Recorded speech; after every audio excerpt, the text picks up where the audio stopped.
സർക്കാർ ഖജനാവ് കാലിയായതോടെ മഴയും വെയിലും കൊണ്ട് നാട്ടിൽ പ്രതിരോധ ആരോഗ്യ പ്രവർത്തനങ്ങൾ നടത്തുന്ന ആശാ വർക്കർമാർക്ക് ശമ്പളം ലഭിച്ചിട്ട് മാസങ്ങൾ പിന്നിടുന്നു.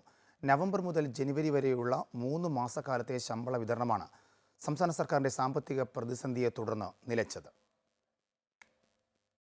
വെറും 6000 രൂപ മാത്രമാണ് ഒരു ആശാ വർക്കറിന് മാസശമ്പളമായി ലഭിക്കുന്നത്. ഡിസംബർ മുതൽ 7000 രൂപയാക്കി ഇത് വർദ്ധിപ്പിക്കുമെന്ന പ്രഖ്യാപനം വന്നെങ്കിലും പഴയ ശമ്പളവും പുതിയ പ്രഖ്യാപനവും ഇതുവരെയും ഇവരുടെ കൈകളിൽ എത്തിയിട്ടില്ല. കേന്ദ്ര സർക്കാർ നൽകി വന്നിരുന്ന 2000 രൂപ ഇൻസെന്റീവും കഴിഞ്ഞ 4 മാസമായി മുടങ്ങിക്കിടക്കുകയാണ്. ശമ്പളം മാസങ്ങളായി മുടങ്ങിയതോടെ പല ആശാ വർക്കർമാരുടെയും കുടുംബങ്ങൾ പട്ടിണിയിലേക്ക് നീങ്ങുകയാണ്. ജോലി ചെയ്യുന്നുണ്ട്, കൂലിയില്ല. നമ്മുടെ വീടൊക്കെ ഭയങ്കര ദുരിതത്തിലാണ് കഴിയുന്നത്. എല്ലാവരും തമ്മിൽ പറയുക, ഞങ്ങൾ ആരോട് പറയാനാ, ഞങ്ങളുടെ ബുദ്ധിമുട്ട് ആരോട് പറയാനാ. സർക്കാർ ഇതിനിടപെട്ട് ഇതിനകത്ത് എന്താണെന്ന് വെച്ചാൽ സഹായങ്ങൾ ഞങ്ങൾക്ക് ചെയ്തേ പറ്റത്തുള്ളൂ.